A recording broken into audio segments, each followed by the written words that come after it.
आपके बीच में फिर करना चाहता हूं। बाबा जी अपने इस काम को बराबर कर रहे थे। उस समय सरकार बाबा जी की बढ़ती हुई लोकप्रियता को देखकर भयभीत हो गई कि बाबा जी कहीं दिल्ली की सड़ी कुर्सी तो नहीं लेना चाहते हैं। तो उसने यानी 25 जून को 12 बजे रात में सन 75 में आपातकाल की घोषणा कर दिया और देश में जितने नेता लीडर जो भी उस सरकार के खिलाफ थे, साधु महात्मा, सबको रातों रात छापे डालकर जेलों में ले जाकर ठूस दिया। 29 जून को गुरु महाराज के कृष्णानगर आश्रम पर मथुरा के एसपी आए। उन्होंने बाबा जी से कहा कि आपको डीएम साहब ने बुलाया है। तो बाबा जी ने कहा कि मैं तो 3 दिनों से आपका इंतजार कर रहा हूं, आपने बहुत देर कर दिया। ठीक है, आश्रम के लोगों को, जिम्मेदार लोगों को बुलाकर कहा कि मुझको वापस आने में देर लग सकती है, आप लोग आश्रम की देखरेख करना। गुरु महाराज उनके साथ चले गए।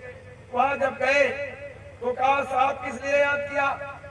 उन्होंने कहा बाबा जी आपके खिलाफ वारंट है, आपको जेल जाना है। गुरु महाराज ने कहा बच्चों हमारा अपराध क्या है? तो बताया कि बाबा जी आप मथुरा रेलवे जंक्शन पर रेल की पटरी उखाड़ रहे थे और इंजन लेकर भागे जा रहे थे। गुरु महाराज ने कहा कि सरकार का ये तोहफा सिरमा थे और गुरु महाराज को लाकर आपके आगरा, इसी आगरा की जेल में 29 जून सन 75 को यहीं पर बंद कर दिया गया। उस दिन आगरा में रहे। उसके बाद किसी कारणवश आगरा की जेल टूटने लगी तो बाबा जी को यहां से ले जाकर बरेली सेंट्रल जेल में बंद किया गया, मीसा लगा दिया गया। और मीसा का मतलब जो बच्चे सन 75 के बाद पैदा हुए वो बेचारे नहीं जानते कि मीसा क्या, BIR क्या। मीसा का मतलब कि आप वहां एक मक्खी भी नहीं जा सकती, आप पता नहीं लगा सकते कि हमारा आदमी किस केस में और किस जेल में बंद किया गया, कहाँ ले गए, कुछ नहीं। बिल्कुल सन मसन कोई जवान नहीं खोल सकता सरकार के खिलाफ। मीसा और DIR ये 2 धाराएं लोगों को लगाई गई। गुरु महाराज के ऊपर मीसा लगाया गया, बड़ा सख्त पहरा। लेकिन गुरु महाराज की मौत से सूचनाओं का आदान प्रदान बराबर होता रहा, बराबर होता रहा। और एक दिन दिल्ली में एक घटना घट गई।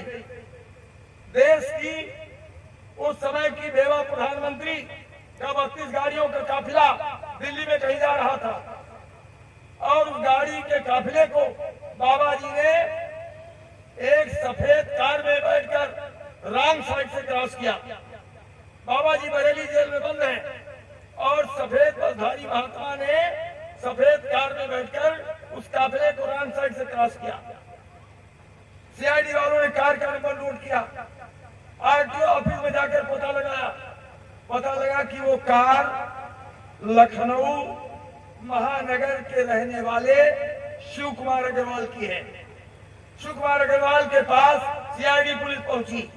मेरी शिव कुमार अग्रवाल जी से मुलाकात उसी इमरजेंसी में हुई है, मैं कोई काल्पनिक बात नहीं बताता हूँ। कार का नंबर दिखाया, कहा ये गाड़ी किसकी है? कहा गाड़ी तो ये हमारी है। तो कहा आपकी गाड़ी कहाँ है? कहा कि ये गाड़ी मैंने अपने गुरु महाराज को धर्म प्रचार करने के लिए दान में दे दिया। तुम्हारे गुरु महाराज कौन है? तो बाबा जय गुरुदेव जी महाराज हैं। कहाँ रहते हैं? मथुरा में। बाबा जी इस समय कहाँ है? कहा बाबा जी इस समय जेल में बंद है। कहा गाड़ी तुम्हारी कहाँ है? कहा गाड़ी हमारी मथुरा के डीएम ने सीज कर रखा है। तो उन लोगों ने कहा तुम झूठ बोलते हो। कहा क्यों? कहा इसी नंबर की कार में, ज्यादा दिन की बात है, मैं तारीख भी आता भूल गया, तारीख और समय सब याद था। कहा इसी नंबर की कार में 12 तारीख को इतने बजकर इतने मिनट पर प्रधानमंत्री इंदिरा गांधी के 32 गाड़ियों के काफिले को रॉन्ग साइड से एक सफेद बसधारी महात्मा ने दिल्ली में क्रॉस किया है और वहीं पर ये नंबर नोट किया गया है। तो अग्रवाल साहब ने कहा कि नहीं साहब, बाबा जी जेल में बंद है और गाड़ी सीज है। उन्होंने बार बार उन लोगों ने जिद किया। तो अग्रवाल साहब ने कहा कि आप लोग हमको लिखकर दे दीजिए कि इस नंबर की गाड़ी में कोई महात्मा घूम रहा है, तो मैं मथुरा के डीएम के खिलाफ कोर्ट में मुकदमा दायर कर दूं कि हमारी गाड़ी सीज करने के बाद वो किराए पर चलवा रहा है। तो उन्होंने कहा ये हम लिखकर कैसे दे सकते हैं? तो कहा जब ये लिखकर आप नहीं दे सकते हो तो या तो आप लोग पागल हो या हम पागल हैं। हम कहते हैं बाबा जी बंद है, गाड़ी सीज है, और आप कहते हो बाबा जी इसी गाड़ी में घूम रहे हैं। खैर वो लोग चले गए। अब ये घटना हमारे, चूंकि गुरु महाराज की दया से हम लोकतंत्र सेनानी हैं और लोकतंत्र सेनानियों के अध्यक्ष लखनऊ मध्य में वो रविदास मेहरोत्रा, वो सपा पार्टी के विधायक रहते हैं, सपा पार्टी में है वो गुरु महाराज के साथ बरेली सेंट्रल जेल में बंद थे। वो बताते हैं मीटिंग में, बयान करते हैं कि एक दिन मैंने देखा कि बरेली जेल में जेलर दौड़ रहे, सुपरिटेंडेंट दौड़ रहे, सब पुलिस भग रही। तो हमने पता लगाया कि भाई क्या मामला हो गया, जेल में भगदड़ क्यों मची है? तो पता चला कि बाबा जय गुरुदेव उनको जेल में जो बंद थे बैरिक में, बेड़ी हथकड़ी उनकी खुलकर गिर गई, बेड़ी भी डाल दी गई थी, हथकड़ी बेड़ी डाल दी गई थी, कहा बेड़ी हथकड़ी खुलकर गिर गई और वो बैरक के बाहर टाल रहे हैं। तो जेलर सुपरिटेंडेंट जाकर गुरु महाराज के चरणों में गिर गए कि बाबा जी हम समझ गए ये जेल आपके लिए कुछ नहीं है, लेकिन मेरे बाल बच्चों का ख्याल कीजिए वरना मेरी सर्विस चली जाएगी।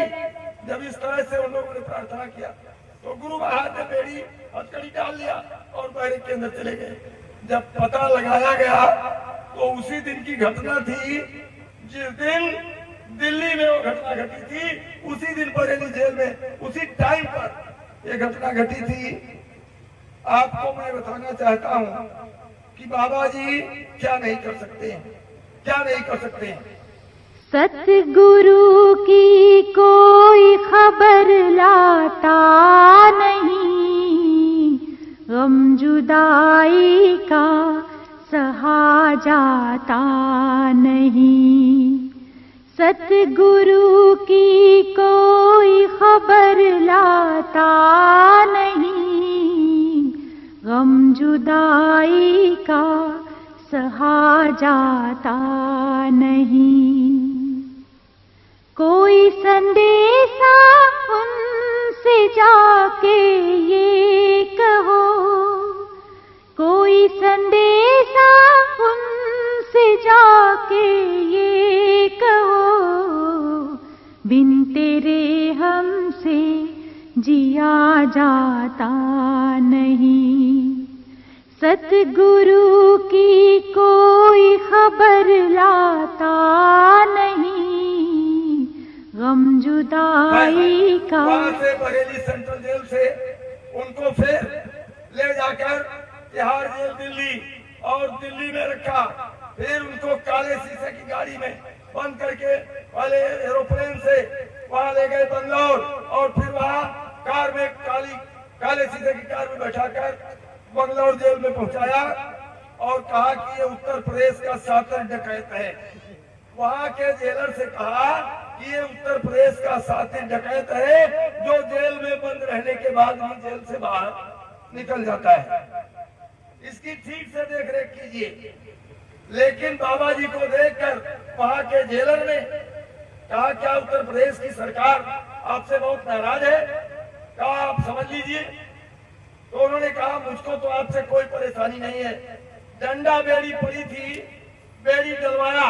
उस समय के मुख्यमंत्री को प्रधानमंत्री ने आदेश दिया, उत्तर प्रदेश के मुख्यमंत्री ने स्पेशल ऑर्डर देकर 4-4 किलो की डंडा बेड़ी बनवाया और 21 अक्टूबर सन 76 को जब सारा देश दीपावली मना रहा था और मिठाइयां खा रहा था, खिला रहा था, तब गुरु महाराज के चरणों में बेड़ियां डाली जा रही थी। 21 अक्टूबर दीपावली के दिन बेड़ियां डाल दी गई और उनको बेड़ियां ही नहीं डाला गया, उनके दोनों हाथों को ऐसे लोहे के पट्टे से कसकर बांध दिया गया कि हाथ न हिला सके। जेल में फांसी देने की पूरी योजना बनाई गई। जज आया, गवाह आया और बैठा, बाबा जी बुलाकर लाए गए और जज ने गवाह से पूछा कि तुम इनको जानते हो? तो गवाह ने कहा कि मैंने तो इनको कभी देखा नहीं, मैं तो इनको नहीं जानता हूँ। तो जज उठकर चला गया कि जब गवाह जानता ही नहीं तो हम क्या करें, वरना फांसी देने की भी पूरी योजना जेल के अंदर बनाई गई। खैर, गुरु महाराज ने कह रखा था कि सन 76 के अंत तक ये सरकार समाप्त हो जाएगी और प्रधानमंत्री का चमकता हुआ सितारा डूब जाएगा। ये उनकी भविष्यवाणी थी, क्योंकि प्रधानमंत्री नसबंदी, जबरदस्ती, गर्भपात, गौहत्या और शराब, ये जबरदस्ती सब देश की जनता को पिला रही थी और काम करवा रहे थे। बाबा जी इसका विरोध कर रहे थे। उन्होंने मंच से नारा लगवाते कि सुख धर्म कर्म यजलाना है, हिजड़ों का राज हटाना है, ये व्यभिचारी पापाचारी गौ माता की गर्दन मारी, माँ बहनों की जन्म बिगाड़ी, इन पापियों से देश बचाना है, हिजड़ों का राज हटाना है। ये गुरु महाराज मंच से बोलते थे। गुरु महाराज ने तो कह ही रखा था। अब बाबा जी जब जेल के अंदर थे, प्रेमी ने पत्र लिखा कि गुरु अंदर रहे और शिष्य बाहर रहे, ये बर्दाश्त नहीं हो रहा है, या तो बाबा जी आप बाहर आइए या हम लोगों को अंदर आने का आदेश दीजिए। तो गुरु महाराज ने शुरुआत में लिखा कि सत्संगियों की गृहस्थियां भी कच्ची है, 2-3 महीने से ज्यादा रुकने में परेशानी हो जाएगी। अभी पहाड़ी चूहों की तरह से छिप कर हो, गाँव-गाँव में घुस जाओ, नसबंदी, गिरफ्तार, गौहत्या और शराब के खिलाफ जनता को जगाओ, जब समय नजदीक आ जाएगा। बहुत ही तादाद में यहाँ जनसभा मौजूद। आज 26 मार्च 2025 का दिन बरौली डहर आगरा का ये क्षेत्र श्री राम वाटिका के अंदर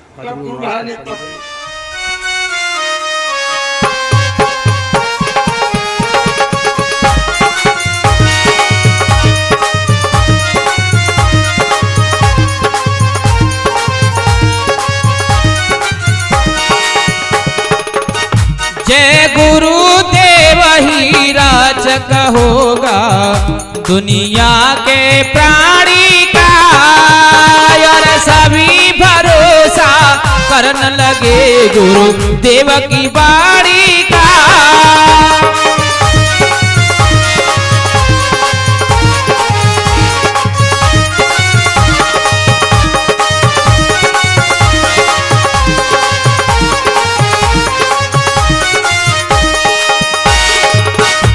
बहुत से जीव सताए हैं,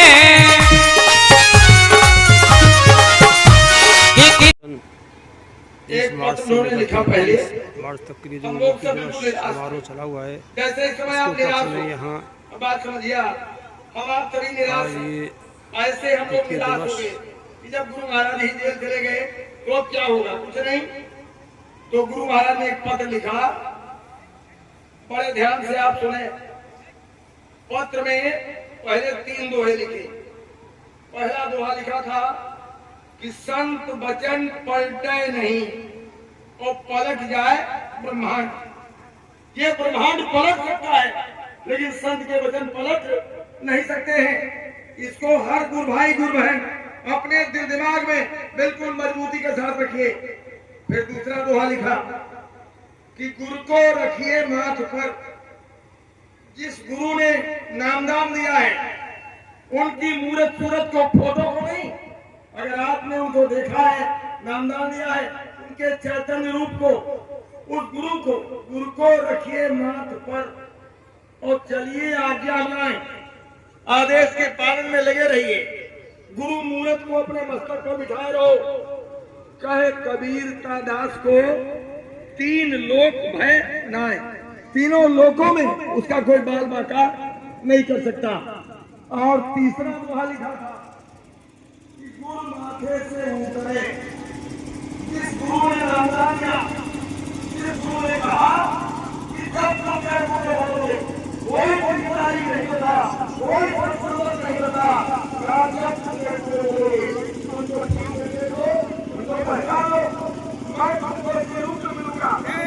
जय गुरुदेव, जय गुरुदेव। हमारे भाई साहब जल सेवा करते हुए समय आप देख रहे हैं।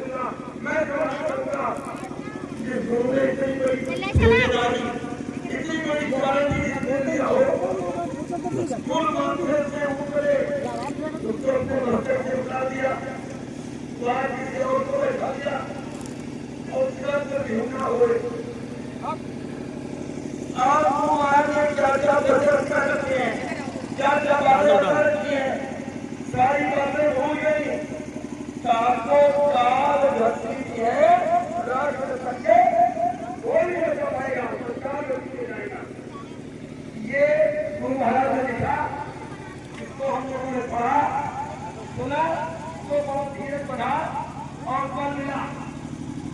और जब समय नजदीक आया काफ़ी तादाद में यहाँ गुरु महाराज के रथ खड़े हुए हैं और काफ़ी दुपहिया वाहन चौपहिया वाहन भी यहाँ मौजूद। श्री राम वाटिका बरौली डहर आगरा के अंदर ये स्थान जहाँ पे गुरु महाराज को बहुत ही सुंदर एक तरह से कहें हिंदुस्तान के कोने कोने से पधारे हुए यहाँ हमारे गुरु महाराज के प्रेमी आए हुए हैं। गुरु महाराज का संदेश यहाँ इस समय सुना जा रहा है। आज 26 मार्च 2025 का दिन। जय गुरुदेव।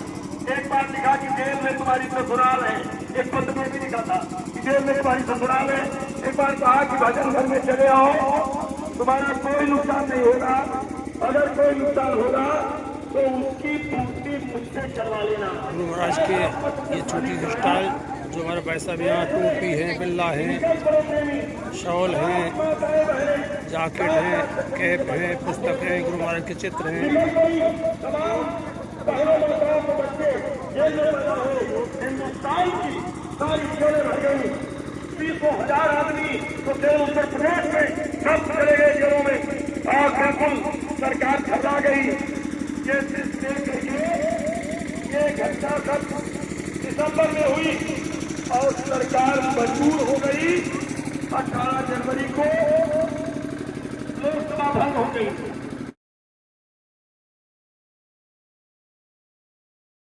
चुनाव घोषित हो गया।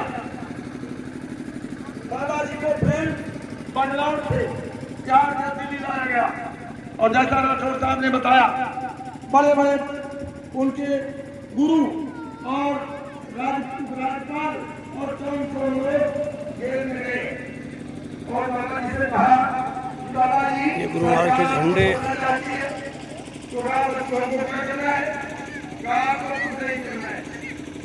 आप ये भागे हैं, इसको पढ़ लीजिए, प्रोत्साहन कर दीजिए। सरकार आपको 2 करोड़ रुपया, सन 76 में 2 करोड़, इस समय तो 2 खरब हो जाए। जय गुरुदेव, जय गुरुदेव। देखो प्रेमी भाई बहनों, 4-5 पर्व हमारे आपके हैं। गुरु पर्व, मुक्ति दिवस, दादा गुरु का भंडारा, जन्माष्टमी और जिस दिन आपने नामदान लिया। जिंदगी का सबसे महत्वपूर्ण दिन वो है जिस दिन गुरु महाराज हमको मिले। जिस दिन नामदान मिला उससे ज्यादा जीवन का कोई महत्वपूर्ण दिन नहीं है। असली जन्म उसी दिन हुआ, नहीं तो जन्म अकाल चला जाता। इसलिए अगर आपको अपनी जन्म नामदान की तिथि मालूम हो तो उसको भी आप मनावें। उस दिन भी झंडा लगे, प्रसाद बटे, सत्संग कराओ, भोजन कराओ। दादा गुरु का भंडारा, जन्माष्टमी गुरु महाराज के अवतार का दिन है। अब की बार जन्माष्टमी के अवसर पर हमारे एमएलए साहब, हमारी बड़ी सौभाग्य थी, हमारी झोपड़ी पर पधारे थे और एक बार रफा दफा जी गए थे। उसके पहले जन्माष्टमी के दिन वो भी गए थे, तो हमने थोड़ा बहुत सजावट कर रखा था, कार्यक्रम मना रहे थे। तो उन्होंने कहा, भाई ये सब क्या हो रहा है? तुम ये गुरु महाराज का जन्मोत्सव है। तो कहा इसका कोई प्रमाण?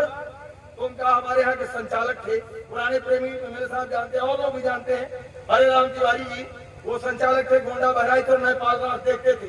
वो बताते थे कि काल भगवान का अवतार भी जन्माष्टमी के दिन 12 बजे रात्रि में हुआ और दयाल का अवतार भी 12 से 2 बजे दिन के बीच में हुआ है, स्वामी जी महाराज का। तो तभी से हम लोग वो जन्माष्टमी उस तरह मनाते थे। तो रफा दफा ने कहा इसका कोई प्रमाण? तो उनका तिवारी जी कहते थे, उसी आधार पर हम लोग करते हैं। तो कहीं नहीं, बिना प्रमाण के नहीं करना चाहिए। लेकिन पर अब की बार जन्माष्टमी के दिन अमर संदेश पढ़ा गया। उसमें गुरु महाराज ने जन्माष्टमी को बोलते हुए इसी स्थान पर स्वयं कहा कि जन्माष्टमी के दिन ही काल भगवान का भी अवतार हुआ और जन्माष्टमी के दिन ही दयाल का भी अवतार हुआ है। अब और क्या कहें स्वामी महाराज जन्माष्टमी में। तो ये भी हमारा आपका एक महापर्व है। इन पर्वों पर आप नए झंडे लगावे, कलश रखें, चौक पूरे, सत्संग करावे, प्रसाद बांटे। तो ये अब प्रेमी भाई बहनों, मैं आपको बताना चाहता हूं कि हम आप गुरु महाराज के पास गए हैं कि हमारा आत्म कल्याण हो जाए, हमारा जन्मना मरना छूट जाए। इसके लिए गुरु महाराज ने हमको आपको नामदान दिया है, सारण भजन सुमिरन करने को कहा है। तो अब हम आप कितना करते हैं, कितना हमारा आपका बनता है, ये तो अपना अपना सब लोग जानते हैं। हम गुरु महाराज की एक बात आपको इस संबंध में बताना चाहते हैं। मथुरा में कभी कभी होली के कार्यक्रम के बाद में मुक्ति दिवस पड़ जाता था। एक बार होली का कार्यक्रम हो गया, बड़े मंच के पीछे झंडारोहण हुआ। दादा गुरु महाराज के बड़े लड़के ने झंडा पूजन कराया। झंडा जब लहरा गया, गुरु महाराज ने सत्संग करने की मौज फरमाई। दादा गुरु महाराज के बड़े लड़के ने मंच पर जाकर एक चौपाई पढ़ा, प्रथम जन्म गुरु भक्ति कर, जन्म दूसरे नाम, जन्म तीसरे मुक्ति पद, चौथे में निज धाम। यानी सतगुरु मिलने के बाद 4 जन्म लगता है, 4 जन्म में अपने घर जीवात्मा पहुंचेगी।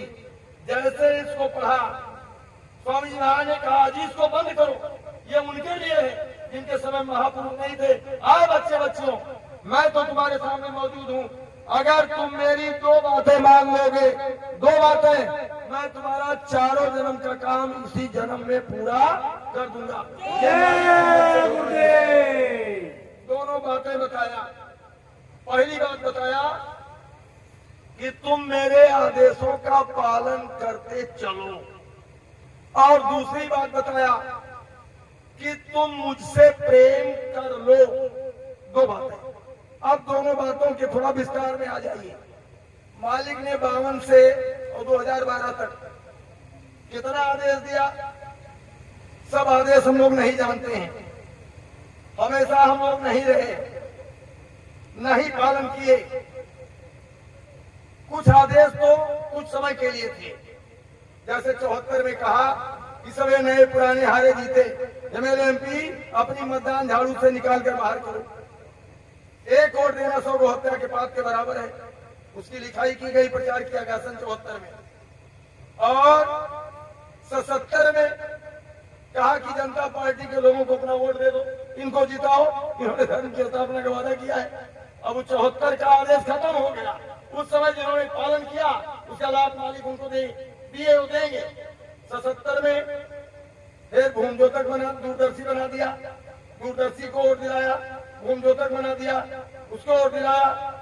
फिर 2006 में एक विशेष पार्टी को आदेश दे दिया। बहुत से लोग कहते हैं आदेश मेरे सामने मालिक ने दिया, मैं मौजूद था लखनऊ कृष्णनगर आश्रम पे, दुर्गा मंदिर पे गुरु महाराज ने कार्यक्रम किया। 1000-2000 आदमी थे, ज्यादा आदमी भी नहीं थे। वहीं पर कहा गुरु महाराज ने कि सब हमारी अपील आए, पत्रकारों हमारी अपील निकाल दो, इनको अपना मतदान, हम नाम नहीं लेना चाहते, उनको अपना मतदान दिला दिया। तो कहने मतलब वो सब आदेश सर्वदा बहुत लोग वही लकीर पकड़े हुए हैं कि अब तो हो गया हमेशा के लिए आदेश, वो सब तात्कालिक आदेश थे। लेकिन मालिक के कुछ आदेश परमानेंट है, जिसको हमको आपको पालन करना है। जैसे पहला आदेश है कि हमको सबको आजीवन शाकाहारी रहना है, शुद्ध शाकाहारी। खान पान पर विशेष ध्यान देना है। जिनके खान पान ठीक नहीं है, आए गुरु भाई गुरु बहनों, वहाँ पानी पीने की भी हमको आपको गुंजाइश नहीं है। खाने की बात तो बहुत दूर है। और अगर हम मुरव्वत बस, लिहाज बस नाराज हो जाएंगे, हमारे रिश्तेदार, हमारे पट्टीदार, हमारे इष्ट मित्र, और खा पी लेते हैं, तो सकता के घर भटका जाए और सील पड़े पर खाए और ताकर पातक कबो न छूटे, चाहे कासिम जाए नहाए। इसलिए खान पान का पूरा परहेज करो। बर्तन कैसा है, बनाने वाले कैसे हैं, परोसने वाले कैसे हैं, अन्न कैसा है, चोरी डकैती का है, घूस का है कि मेहनत मशक्कत की कमाई का है। हर चीज का हमको आपको ध्यान रखना है। मांस मछली अंडा शराब तो हम नहीं खाते पीते, लेकिन तमाम ऐसी चीजें हैं, कत्था है, चाय है, डालडा है, चाउमीन है, बर्गर है, लाली बहनें लगाती हैं, वो सब ठीक नहीं है, ठीक नहीं है। बर्फी पर, काला जाम पर वो चांदी का वर्क लगा रहता है, शाकाहारी नहीं है, बहुत खराब चीज है। इसलिए इन सब चीजों का परहेज करना है। शाकाहारी लो, कोई नशा न करो। फिर दूसरा आदेश क्या है कि मेहनत और ईमानदारी के साथ हमको आपको जीवन भर यही प्रयास करना है कि जो काम हम करें पूरी मेहनत करें और ईमानदारी, क्योंकि जब सुई के नोक के बराबर अपने साथ नहीं जाएगा तो बेईमानी करने की जरूरत क्या है। बच्चों के लिए बच्चा पैदा नहीं होता है, माँ के स्तन में दूध बन जाता है। जो जन्म देने से पहले भोजन का इंतजाम कर देता है वो जन्म देने के बाद कहाँ चला जाएगा। पूत सपूत तो का धन संचय और पूत कपूत तो का धन संचय। इसलिए मेहनत और ईमानदारी हम गुरु भाई गुरु बहनों को बराबर करना है। और तीसरा आदेश क्या है, 24 घंटे में से कोशिश करो कि 3 घंटा। स्वामी जी महाराज ने कहा कि मैंने नामदान लिया तो 18 घंटे समय दिया, तुम इतनी मेहनत नहीं कर सकते हो, तुम इतनी मेहनत नहीं कर सकते हो, लेकिन 3 घंटे का समय हमको दो, आपका बने या न बने। उन्होंने कहा मैंने नामदान दिया है, कुछ मेरी भी जिम्मेदारी है, तुम समय दो, हम तुम्हारी जिम्मेदारी लेते हैं। 1 घंटे सुबह अपने अपने घरों पर गाड़ी देखकर प्रार्थना के अलावा 1 घंटे बने या न बने, लेकिन सुमिरन ध्यान भजन में 1 घंटे से कम न बैठो। और शाम को सामूहिक पंचमढ़ी मध्य प्रदेश में मालिक ने आदेश किया कि शाम को सभी सत्संगी प्रेमी अपने गांव मोहल्ले में एक साथ बैठकर किया करें, उसे बहुत लाभ मिलेगा। अगर आप आदेश को काट दोगे तो जैसे भी बताया गया ना कि फटी नोट तो फटी दया, तो आदेश काट दोगे कि हम सामूहिक में नहीं जाएंगे तो दया तो मिलेगी लेकिन पूरी नहीं मिलेगी, क्योंकि आदेश आपने काट दिया। इसलिए 2, 4, 5 जितने हो जाए, कोई नहीं आता तो परिवार वही एक साथ बैठ जाओ, वो आपका सामूहिक ही माना जाएगा। पल्ली बिछाया, फोटो लगाया और वहीं पर बैठ के प्रार्थना किया। तो और रात में 2 बजे से लेकर सुबह 8 बजे तक ये साधन भजन की सबसे उत्तम वेला है। और सुबह शाम को 7 बजे से 11 बजे तक ये सबसे उत्तम समय है। आप 1 घंटे सुबह 1 घंटे शाम, और बीच में कभी 10-20 मिनट भजन कर लिया, कभी 10-20 मिनट ध्यान पर बैठ गए। जब भी आपके पास समय हो कोशिश करो कि 3 घंटा, न कर सको तो 2.5 घंटा, 2 घंटे से कम तो बिल्कुल समय न दो, ये हमारी प्रार्थना है। फिर तीसरा आदेश मालिक का है। क्या आदेश है? स्वामी जी महाराज ने कहा कि मैंने साप्ताहिक सत्संग का नियम बना दिया है। 1958 में 23 पांडे बाजार आजमगढ़, वहीं पर गुरु महाराज रहे काफी समय तक और साप्ताहिक सत्संग की स्थापना कराया। साप्ताहिक सत्संग करने का तरीका बताया। अमर संदेश में छपा हुआ है। इतवार की सुबह और गुरुवार यानी बृहस्पतिवार की शाम को 2-2 घंटे का समय साप्ताहिक सत्संग में देना है। गर्मी में सुबह 7 बजे से 9 बजे तक, कम गर्मी पड़े तो 7:30 से 9:30।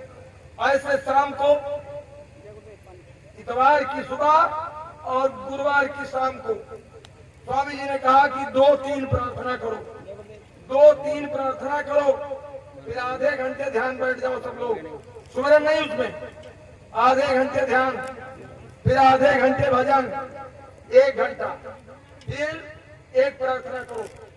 और प्रार्थना के बाद एक आदमी खड़ा हो जाए, कोई भाषणबाजी नहीं, गुरु महाराज का संदेश पुरानी पत्रिकाओं से, अमर संदेश या शाकाहारी पत्रिका या गुरु महाराज की लिखी परमार्थी वचन संग्रह या गुरु महाराज की आदेशित किताब संत सत्य वचन, जिसमें संत मत का पूरा नियम कानून लिखा हुआ है, जिसको गुरु महाराज ने काशी के जग में खुले मन से कहा था कि एक संत सत्य वचन की किताब सब लोग खरीद लो, अपने घरों में रखो, उसमें संत मत का पूरा सारा नियम कानून लिखा हुआ है।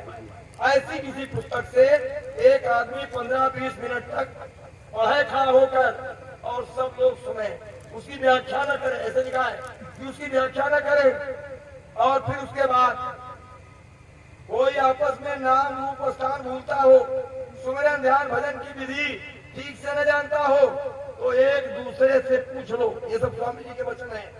फिर एक दूसरे का हाल चाल पूछ लो, हाल चाल दुनियावी की, भाई तुम्हारे आज क्या बना, तुम्हारे मुकदमा में क्या हुआ, तू गेहूं काटे कि नहीं काटे, हम लोग पूछते हैं ना, तो ये सब पूछ लो। और उसके बाद कहा कि अंत में जय गुरुदेव ध्वनि करो आरती, मेरे माता पिता गुरुदेव जय गुरुदेव जय जय गुरुदेव आरती करके और प्रसाद लेकर चले जाओ। गुरु महाराज ने कहा कि 2 घंटे लगेगा। मैंने नियम बना दिया है, बिला नागा इसमें हाजिरी दिया करो। अगर कभी कोई अड़चन पड़ जाए तो इतवार को जरूर पहुंचो। मैंने बीफे के अगर कोनो कारण से नहीं पहुंच पाओ तो इतवार को जरूर पहुंचो, और इतवार को भी नहीं पहुंचोगे तो स्वामी जी की कोई जिम्मेदारी नहीं है। मैं नहीं बोलता हूँ, ये हमारे संदेश में स्वामी जी का वचन ऐसे छपा हुआ है। तो इसलिए भाई बहनों, साप्ताहिक सत्संग करते हो तो बहुत अच्छा, न करते हो तो शुरू कर दिए बीफे को शाम को 2 घंटे और इतवार के सुबह 2 घंटे। फिर गुरु महाराज का आदेश है जिसको हमको आपको कब तक पालन करना है, जब तक मरो न तब तक करो, जब तक मरो न तब तक करो। ये सब आदेश देते हैं, ये तात्कालिक आदेश नहीं है, ये सदा के लिए। फिर मालिक का आदेश है कि शाम के समय ये प्रार्थना 2 कर लिया करो, चाहे सामूहिक में कर लो और चाहे अपने चारपाई पर कर लेना। एक तो गुरु में गुनाहगार अति भारी, एक लाइन है उसकी, गुरु में गुनाहगार अति भारी। प्रार्थना बड़ी है, कम से कम 12-13 मिनट लगता है उसको करने में।